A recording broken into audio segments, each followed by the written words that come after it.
Kristen, thank you very much. After months of back and forth protests, the changes to the state's collective bargaining law are now in effect. The new law, which was officially published yesterday, takes away most collective bargaining rights for most public workers in the state and requires them to pay more for health insurance and pensions. The measure had been on hold because of a lawsuit that had claimed the Senate had violated open meetings law when it took its vote. However, the state Supreme Court upheld the validity of the vote earlier this month, clearing the way for it to become law. So what will the impact be? Well, the Kaukauna School District is one example of a district already using the new law to turn what the district's financial officers say would have been a budget deficit into a surplus. District officials also say they believe the impact on teachers will be minimal, but students and taxpayers will benefit. Tonight, both sides offer their views on the changes in this report from Fox 11's Mark Leland. The Kaukauna School District is doing what Governor Scott Walker promised with the implementation of the collective bargaining law. It is saving money. It is also allowing us to focus back on teaching students the way they should be taught, and that's the #1 goal here. Kaukauna School District Financial Manager Bob Schaefer says the district will turn what would have been a $400,000 deficit into a $1.5 million budget surplus. The money realized by eliminating restrictions in the old union contract. We are now allowed to open up our bidding process basically for health insurance.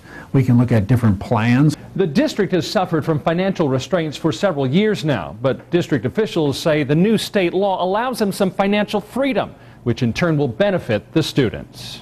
We're also looking at hiring some additional staff members. Adding staff and reducing class sizes throughout the district are the plans for the fall, something critics of the collective bargaining law said wouldn't happen. Aid is cut by hundreds of dollars per student. Class sizes are going to go up for every class.